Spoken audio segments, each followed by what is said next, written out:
Too close, Commander. 10 more seconds we would have been swimming in molten sulfur. The Normandy isn't equipped to land in exploding volcanoes. They tend to fry our sensors and melt our hull. Just for future reference. We almost died out there and your pilot is making jokes? Joker pulled our asses out of there. I think he's earned the right to a few bad jokes. I see. It must be a human thing. I don't have a lot of experience dealing with your species, Commander. But I am grateful to you. You saved my life back there, and not just from the volcano. Those Geth would have killed me or dragged me off to Saren. What did Saren want with you? Do you know something about the conduit? Only that it was somehow connected to the Prothean extinction. That is my real area of expertise. I have spent the past 50 years trying to figure out what happened to them. How old are you exactly? I hate to admit it, but I am only 106. Damn! I hope I look that good when I'm your age. A century may seem like a long time to a short-lived species like yours. But among the Asari, I am barely considered more than a child.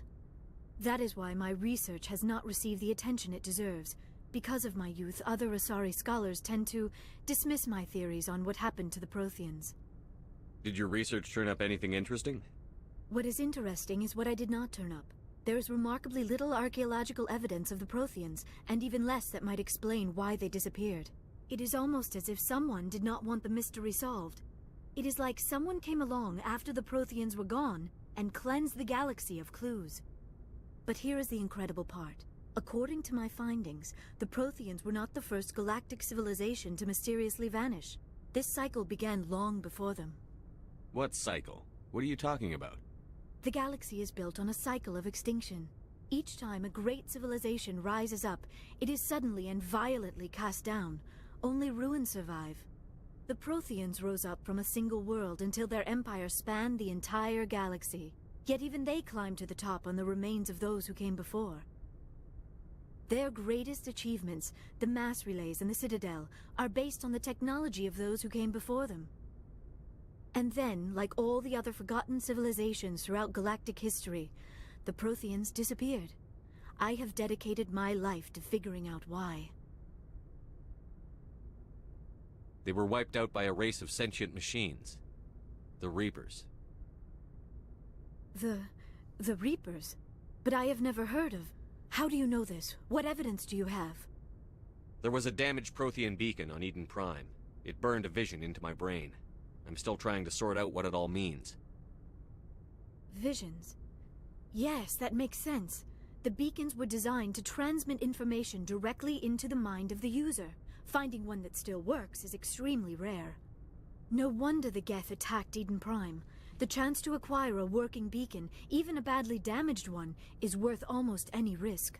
But the beacons were only programmed to interact with Prothean physiology. Whatever information you received would have been confused, unclear. I am amazed you were able to make sense of it at all. A lesser mind would have been utterly destroyed by the process. You must be remarkably strong-willed, Commander. Okay, this isn't helping us find Saren or the conduit. Of course, you are right.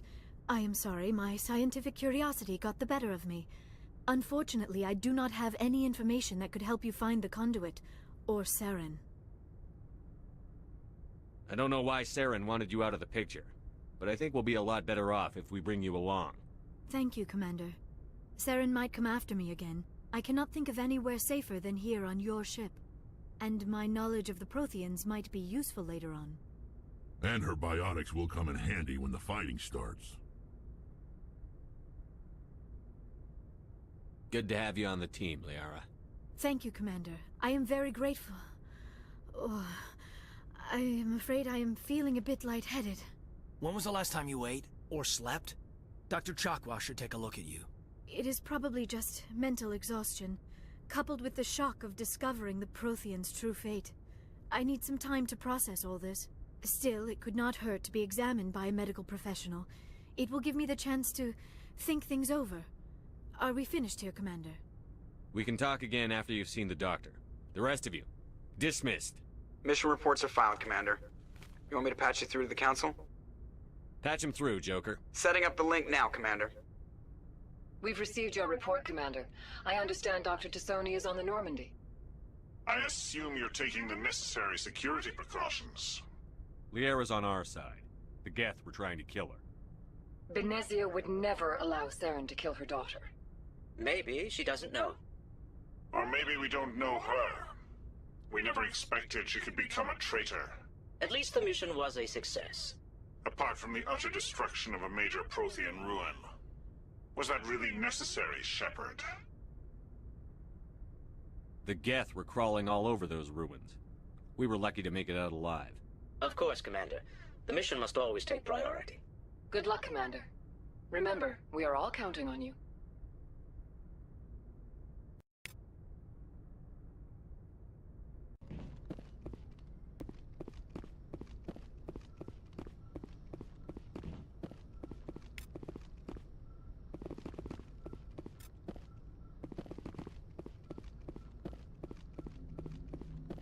I prefer gold to silver, you know, for my medal. I figured you'd recommend me for one since I, pulled your boots out of the fire. If we present you with a medal, you'll end up sitting on stage listening to politicians make speeches for a couple of hours. Fun. That's a good point. They'd probably make me shave, too. I spent the last 7 weeks working on this baby. No medal's worth that. So, Commander, why don't you tell me why you're really here? How's the Normandy performing? Is she everything they said she'd be? She's the best ship in the fleet. If you've got a pilot who knows how to handle her. Balance isn't what you'd expect. Takes a while to get used to that oversized drive core we got stuffed in the back, and her power can sneak up on you if you're not careful. The Normandy's probably too much ship for your average Alliance pilot, Commander. Lucky for you, I'm anything but average. I like to know my crew. Mind if I ask you a few questions? I can see where this is going. You did a background check on me, didn't you? Well, I'll tell you the same thing I told the captain. You want me as your pilot. I'm not good. I'm not even great. I am the best damn helmsman in the Alliance fleet. Top of my class in flight school, I earned that.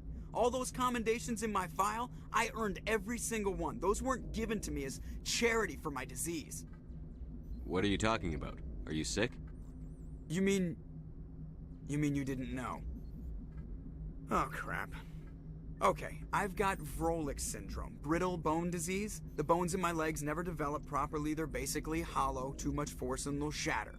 Even with crutches and my leg braces, it's hard to get around. One wrong step and crack! It's very dramatic, but I've learned to manage my condition, Commander.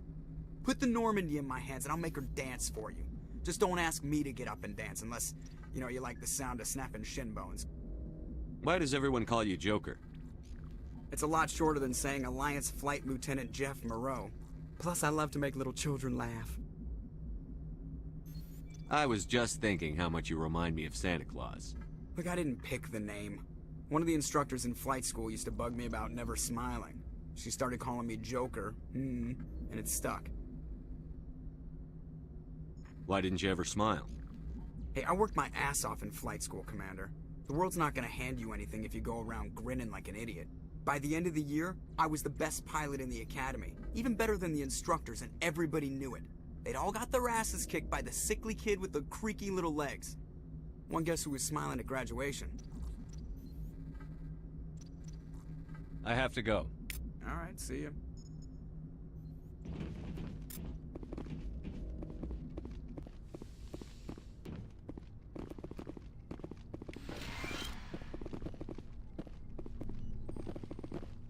Yes, Commander? Is there something you need? How well do you know the lieutenant? I'd never worked with him before this mission. But he has an impressive service record, over a dozen special commendations. Tends to keep to himself, though. Maybe because of the headaches.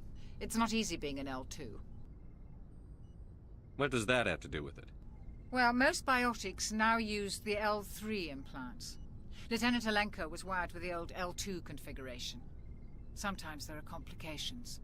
What kind of complications? Severe mental disabilities, insanity, crippling physical pain. There's a long list of horrific side effects. Caden's lucky. He just gets migraines. How did you end up serving on an Alliance ship? I enlisted right out of med school. Earth always seemed boring to me. Too safe, too secure. I figured the colonies were teeming with exotic adventure. I wanted to travel the stars, tending the wounds of tough soldiers with piercing eyes and sensitive souls. Turns out military life isn't quite as romantic as I'd imagined.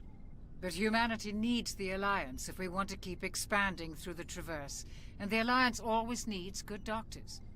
So I stayed on to do my part. Ever think you made the wrong choice? Sometimes I think about opening a private practice back on Earth, or maybe taking a position at one of the new med centers out in the colonies. But there's something special about working on soldiers. If I left the Alliance now, I'd feel like I was abandoning them. I should go. Goodbye, Commander.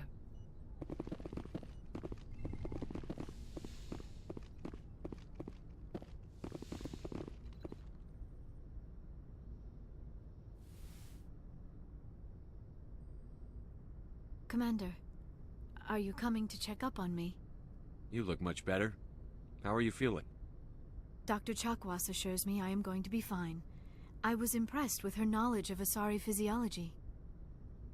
You're in good hands. Dr. Chakwas knows what she's doing. I never properly thanked you for saving me from the Geth, Commander. If you hadn't shown up, I'm just glad we got there in time. So am I. I know you took a chance bringing me aboard this ship. I have seen the way your crew looks at me. They do not trust me. But I am not like Benezia. I will do whatever I can to help you stop Saren. I promise. Don't worry, Liara. I trust you. I know you won't let me down. It means a lot to hear you say that, Commander. Thank you.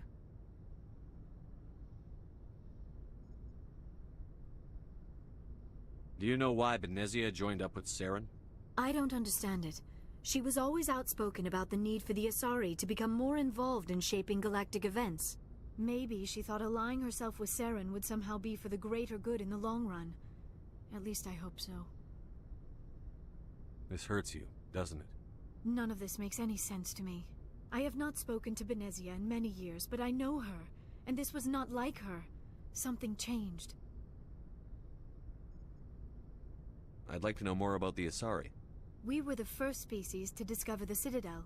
We were instrumental in forming the Council, and we always strive to be the voice of peaceful cooperation in galactic disputes.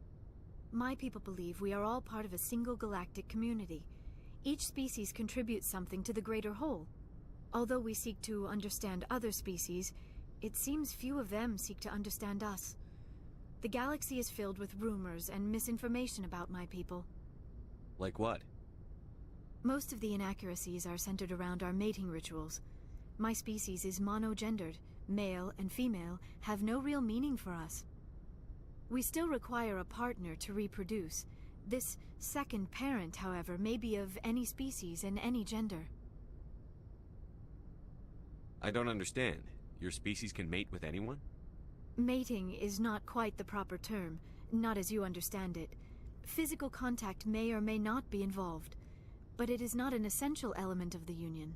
The true connection is mental. Our physiology allows us to meld with other beings. We can touch the very depths of their minds. We explore the genetic memory of their species. We share the most basic elements of their individual and racial identities. We then pass these traits on to our daughters. It is how we learn to grow as a species and how we develop a greater understanding of other races. What happens to your partner after the union? Every relationship is different. Some unions are a single encounter with both parents parting ways afterwards. Others can be more long-term. Sometimes an Asari and her partner will stay together for many decades. Do you know who Matriarch Benezia chose as her partner? She rarely spoke of her partner. Though I know my father, if you want to use that term, was another Asari. I thought you always needed another species to serve as one of the parents. Think about it, Shepard.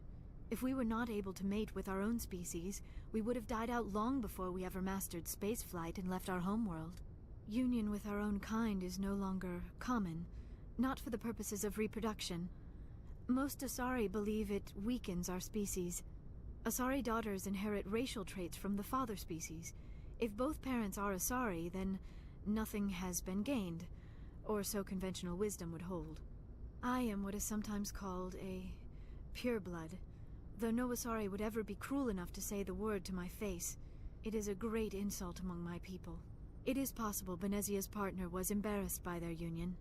She may have been too ashamed to publicly acknowledge me as her offspring. Maybe she wanted to meet you but couldn't. Something could have happened to her. Maybe she passed away. You might be right. I hope you are. But I have no way to know for sure. Benezia never spoke of her partner. Whatever happened, it caused her too much pain to dwell on it. She raised me by herself, though that is not uncommon. Many Asari raise their children alone, particularly if the father species is short-lived. Often the partner will pass on long before the child reaches maturity. You Asari live for 1,000 years. What happens when your partner dies? Few sapient species live as long as my kind. We have learned to take a philosophical approach to our unions. We do not focus on the inevitable loss of our partners. Instead, we enjoy the time we spend with them. And even after they're gone, a part of them lives on in us. The union is a connection that transcends both time and space.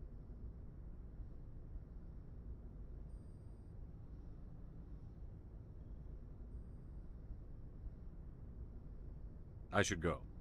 Goodbye, Commander. I get the feeling you want to ask me something, Commander. Tell me about yourself, Liara. Me? I am afraid I am not very interesting, Commander. I spend most of my time on remote digs, unearthing mundane items buried in long-forgotten Prothean ruins. Sounds dangerous. And lonely. Sometimes I would run afoul of indigenous life forms or stumble across a small band of mercenaries or privateers, but I was always careful.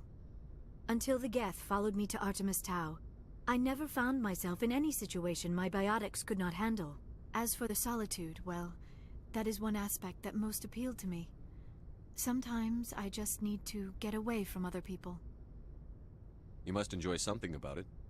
I love my work. Seeking out history's lost secrets has a special appeal for me. You were actually touched by working Prothean technology. That is why I find you so fascinating, Commander. Sounds like you want to dissect me in a lab somewhere. What? No! I did not mean to insinuate. I never meant to offend you, Shepard.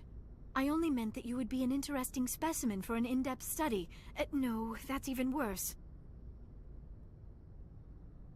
Calm down, Liara. I was only joking. Joking? Oh, by the goddess, how could I be so dense? You must think I am a complete and utter fool. Now you know why I prefer to spend my time in the field with data disks and computers. I always seem to say something embarrassing around other people. Please, just pretend this conversation never happened.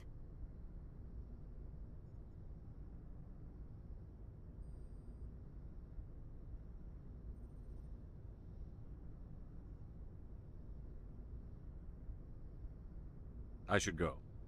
Goodbye, Shepard. I get the feeling you want to ask me something, Commander. I just wanted to talk. Of course, Shepard. What did you want to talk about? I should go. Goodbye, Shepard.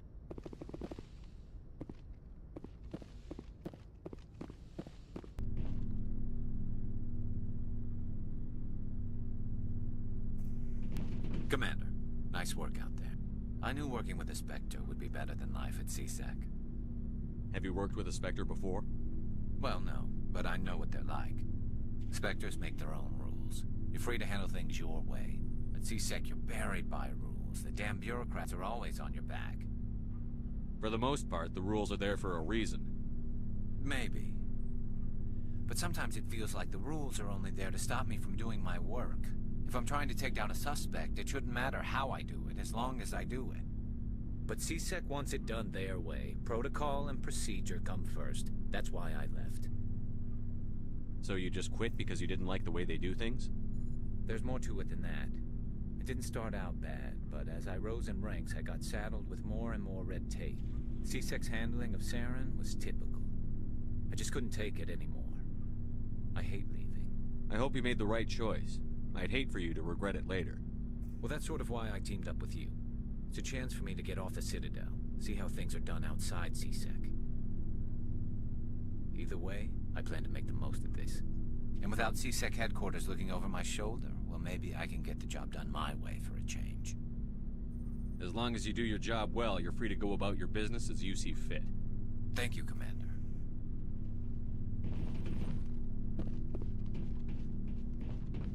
Commander, you have a minute to talk?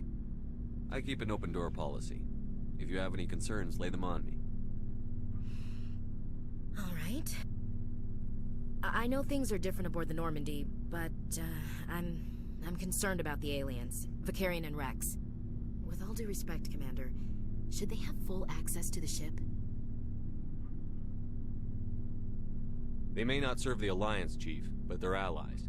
At least as far as Saren goes. This is the most advanced ship in the Alliance Navy. I don't think we should give them free rein to poke around the vital systems. Engines, sensors, weapons. You don't trust the Alliance's allies? I'm not sure I'd call the Council races allies. We, humanity, have to learn to rely on ourselves. Standing up for ourselves doesn't mean standing alone. I don't think we should turn down allies. I just think we shouldn't bet everything on them staying allies. As noble as the Council members seem now, if their backs are against the wall, they'll abandon us. I don't see that as inevitable. Look, if you're fighting a bear and the only way for you to survive is to sick your dog on it and run, you'll do it. As much as you love your dog, it isn't human. It's not racism, not really. Members of their species will always be more important to them than humans are. These seem like deeply held beliefs, Williams. What made you think this way? My family's defended the Alliance since it was founded. My father, grandfather, great-grandmother, they all picked up a rifle and swore the oath of service. I guess we just tend to think of Earth's interests as our own. All right. I can see where your concerns are coming from, Williams. But this is a multilateral mission. You're going to have to work with aliens, like it or not. It won't be a problem, Commander. You say jump, I say how high. You tell me to kiss a Turian, I'll ask which cheek. I don't think kissing Turians will be necessary. You never know, Commander. What's your opinion on the last mission? Not sure I buy Dr. Tassoni's story about her and her mom not talking. They're family, right? Not everyone has a happy family life. No, I guess not. Too bad those ruins got destroyed. They lasted thousands of years. That's impressive. We'll talk later, Williams. Looking forward to it, sir. Hey, Commander, you know that Quarian, Tally? She's been spending all her time down here asking me about our engines. I'll tell her to leave you alone. What? No, she's amazing. I wish my guys were half as smart as she is. Give her a month on board and she'll know more about our engines than I do. She's got a real knack for technology, that one. I can see why you wanted her to come along. I figured she'd be a real asset to the team. You got an eye for Tally, Commander, but I'm guessing that's not why you came down here. Fill me in on the IES stealth systems. How does it work exactly?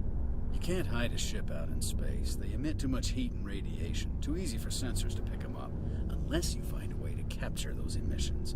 So our stealth systems trap the energy we give off in storage sinks built into the ship itself. No emissions to give away our location. Eventually the sinks have to be vented. More than a few hours silent running and they overheat. Cook us inside our own hull. There's no way for anyone to detect us? A visual scan can still pick us up. Anyone looking out a window can see us plain as day. But you have to be pretty close to get an actual visual out in space. Most vessels rely on scanners. As long as the stealth systems are engaged, they can't see us. Not unless we accelerate to FTL speeds. Why doesn't it work with faster-than-light travel? Cranking up to FTL blue shifts our emissions, pushes them into frequencies too high to capture in the sinks. As soon as we make the jump, it's like setting off a flare. Sensors can pick up our location whenever we enter or exit FTL flight, but for short-range missions, our stealth systems are amazing, and we've got the only one. I want to know more about the Normandy. She's the best ship I've ever served on, probably the fastest vessel ever designed. And she's the only one using the new Tantalus drive core. What's so special about the Tantalus drive core? Proportionally, it's about twice the size of any other vessel. Not only are we faster, but we can run at FTL speeds longer before we have to discharge the core. Where else have you served, Adams? If you name a class of Alliance ship, I've probably served on it. Everything from dreadnoughts. My last assignment was on the Tokyo. Only a cruiser, but she was a good ship. Couldn't hold a candle to the Normandy, though. Carry on, Adams. Aye, aye, Commander.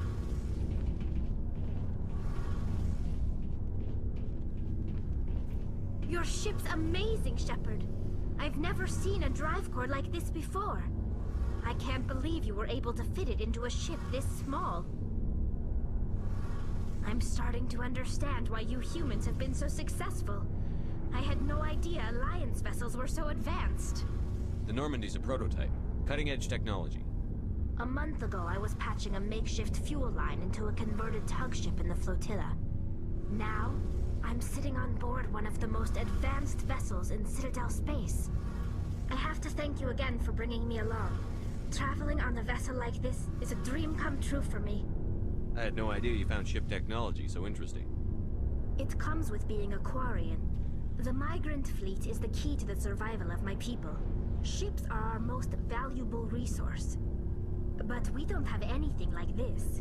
We make do with cast-offs and second-hand equipment. We just try to keep them running for as long as we can. Some of the fleet's larger vessels date all the way back to our original flight from the Geth. I can't believe your fleet's still using ships that are 3 centuries old. They're constantly being repaired, modified, and refitted. They aren't pretty, but they work. Mostly. We've tried to make ourselves as independent as possible on the flotilla. Grow our own food, mine, and process our own fuel. But some things we just can't make on our own. A patch to maintain the hull integrity requires raw materials we just don't have. That's why our pilgrimages are so important. Tell me about your people. Our lives aren't easy. Resources are scarce, and we are constantly on the move.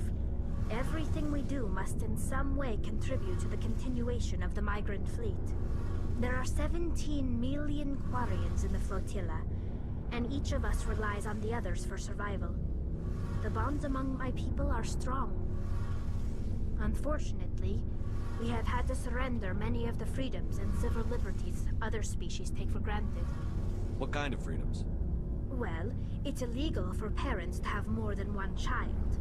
If our population grows too much, it would strain our resources to their breaking point. Of course, we also can't allow our numbers to become too few. If our population is in decline, the rule against single births is temporarily repealed.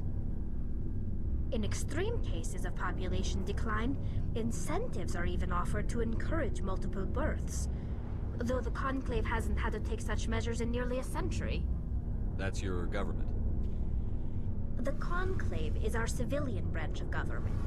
Each ship can elect a representative to serve on the Conclave and make decisions that affect the fleet as a whole. On matters that affect an individual ship, however, the captain has the final say.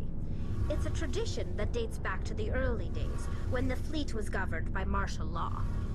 Fortunately, most captains nowadays are smart enough to have an elected council from their crew to give them advice and guidance. So the ultimate power rests with elected officials?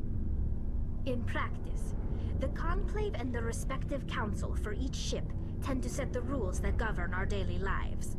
But in theory, we are still under military jurisdiction. The 5 top-ranking military officials in the fleet serve on the Admiralty Board. These 5 have the power to overrule any decision by the Conclave in case of emergency. To do so requires unanimous agreement among the Admiralty, and they can only do this once. After that, the entire board must resign their posts. It's a safeguard that served us well. In nearly 3 centuries, the Admiralty Board has only overruled the Conclave 4 times. I want to know more about the Geth. I doubt I can tell you anything you don't already know. It's been almost 3 centuries since they drove my people into exile. All I know is the story of their origins. What they were when we created them, and how they turned on us. Interesting. The Geth were originally created to serve as an automated manual labor force. Initially, their intelligence was as limited as any VI. Over time, we made small modifications to their programming to allow them to perform more varied and complex tasks, bringing them closer and closer to true AI status. How come the Council didn't step in and stop you? This wasn't true AI research. We may have been skirting the bounds of the law, but we never did anything that was actually illegal. The changes were so insignificant, so gradual, that we were able to control them. Or so we thought. But one thing we underestimated was the power of the neural network. A million Geth thinking simultaneously created an inherently unstable matrix. So, the Geth share brain power? Many of the Geth's logic systems were designed to work in concert with other nearby Geth. Basically, the more of them you have in a group, the smarter they are. So there's some sort of group consciousness? No, nothing like that. They cannot share sensory data or information. Their programming cannot handle that much simultaneous input. Each Geth maintains an individual awareness and identity. The neural network only operates on a process-based level. It's basically the synthetic equivalent of a subconscious. But when they're in close proximity, they can coordinate low-level functional processes, freeing up more capacity for original or independent thought. What made them rebel? As we built more and more Geth, their effective intelligence became more sophisticated, more abstract. One day, a Geth began to ask its Quarian overseer questions about the nature of its existence. Am I alive? Why am I here? What is my purpose? As you can imagine, this caused a near panic among my people. What did you do? It was inevitable the newly sentient Geth would rebel against their situation. We knew they would rise up against us, so we acted first. A general order went out across all Quarian-controlled systems to permanently deactivate all Geth. The Geth responded to this order violently. You can't blame them for fighting for their survival. We had no other choice. The Geth were already on the verge of revolution. By acting quickly, we had a chance to end the war before it began. The hope was that most of the Geth would still be little more than machines, incapable of organized resistance. But they had progressed much further than anyone anticipated. The war was long and bloody. Millions upon millions of Quarians died at their hands. In the end, we were forced to flee our own homeworld. We feared the Geth would pursue us, but they never came beyond the Veil. Now we drift through space, exile searching for a way to reclaim what was once ours. I want to know more about the pilgrimage. When my people reach maturity, we leave our birth ships and seek acceptance with a new crew. It's necessary to maintain genetic diversity among the fleet. But no ship wants to accept someone who will be a burden on them. So, to prove our worth, we embark on a pilgrimage. We set out alone, leaving the flotilla and our families behind us.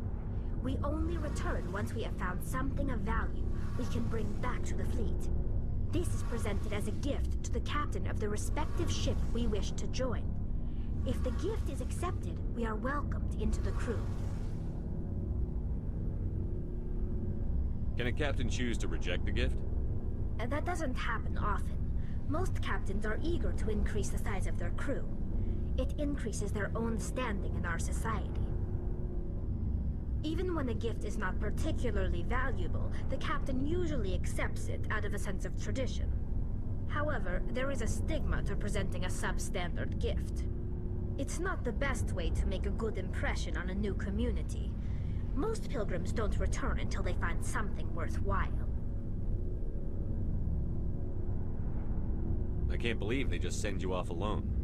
It's not like they just cast us out.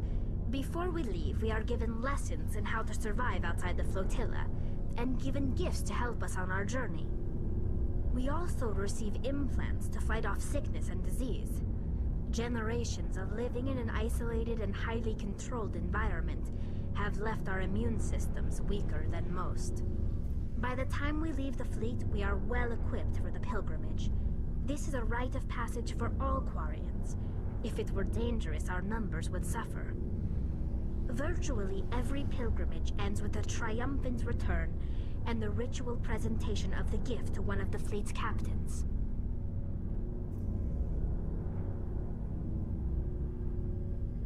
I want to talk about something else. Like what? I should go. See you later.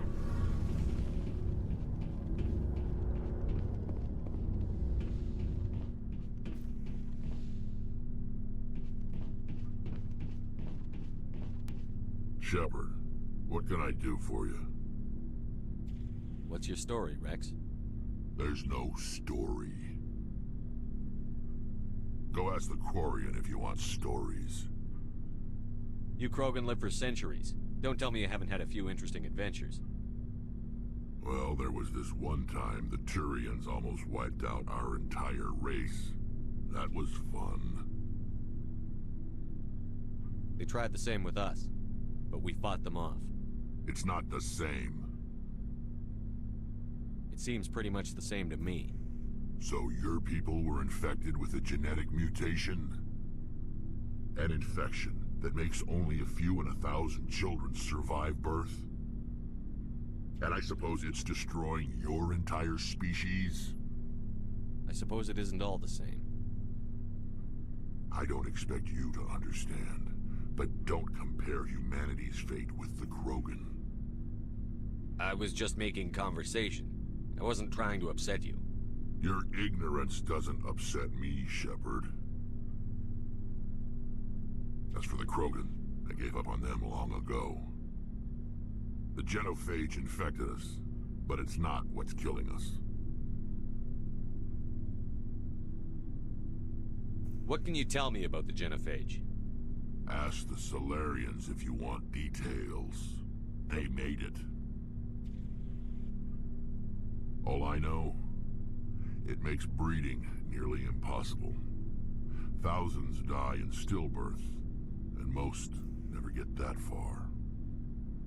Every Krogan is infected, every one, and no one's rushing to find a cure. Why don't the Krogan try to find a cure? When was the last time you saw a Krogan scientist? You ask a Krogan, would he rather find a cure for the genophage or fight for credits? He'll choose fighting every time. It's just who we are, Shepard. I can't change that. Nobody can. Are your people really dying? We're sure not getting any stronger. We're too spread out. None of us are interested in staying in our own system. Lots of species have left their homes and prospered. But they go to colonize new worlds. We're not settlers. We're warriors. We want to fight. So we leave. Hire ourselves out. And most of us never go back.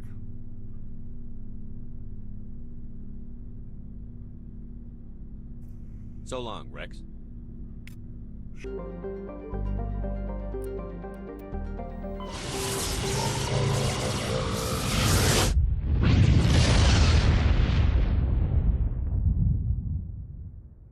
Message coming in. Patching it through. Normandy, this is Alliance Command. We're detecting your presence in the Attican Beta Cluster. One of our surveillance drones was gathering intel on Geth activities in the region when it was spotted and shot down. You need to go groundside and recover the drone's data module before the Geth find it.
This is the surveillance drone. But where's the data module?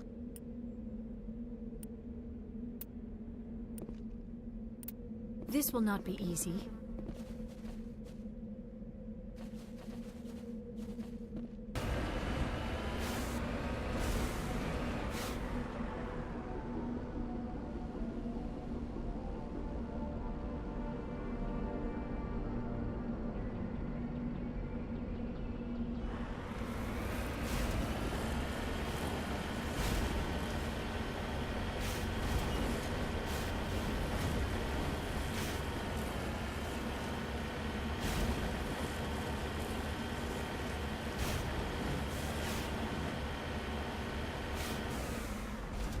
On my way.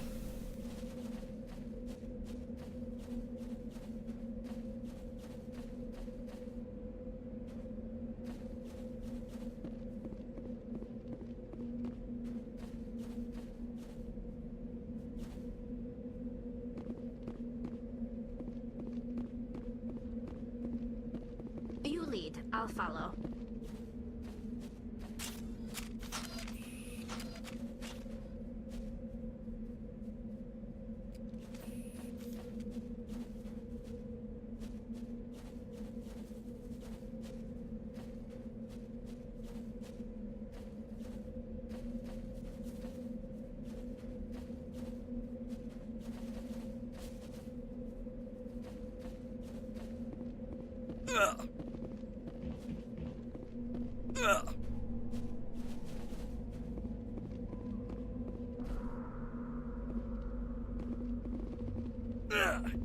Now is not the time.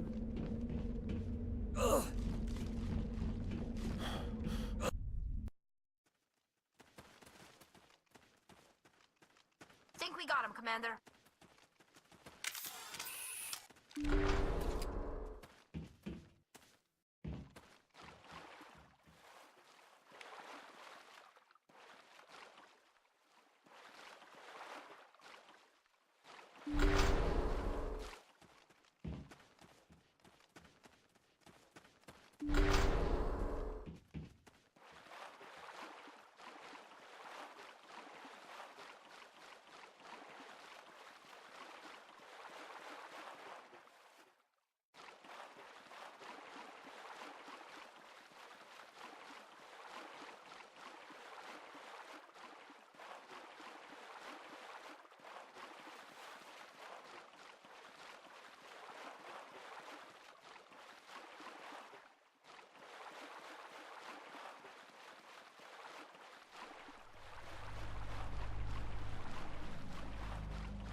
That's the last of them.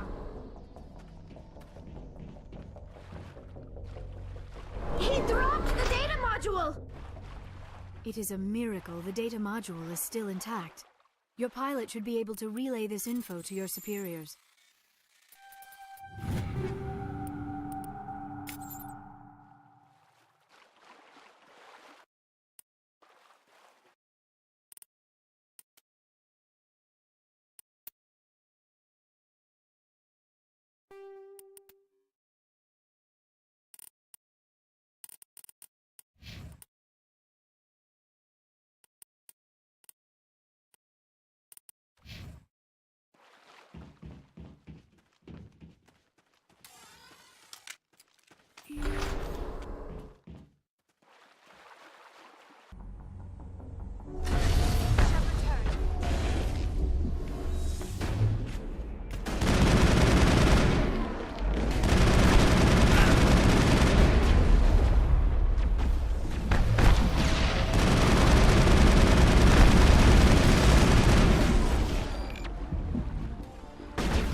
shields!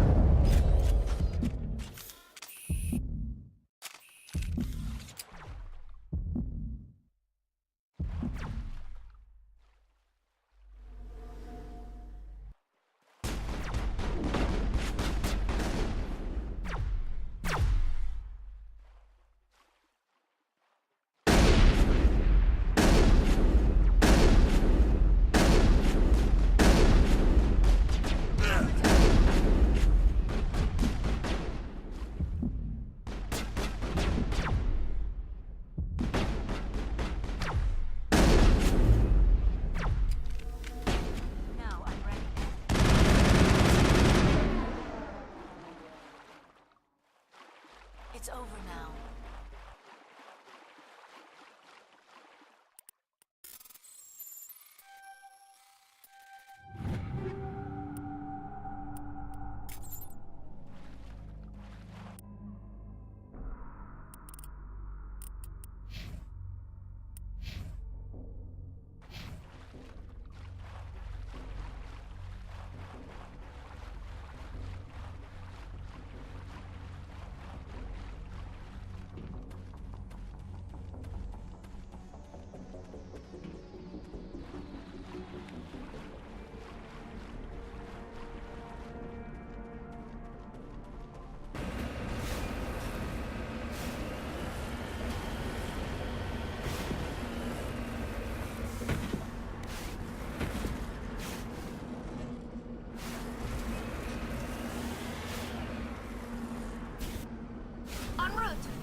Commander, something you need? How's the Normandy performing? Is she everything they said she'd be? She's the best ship in the fleet. Balance isn't what you'd expect. The Normandy's probably too much ship for your average Alliance I have to go. All right, see ya.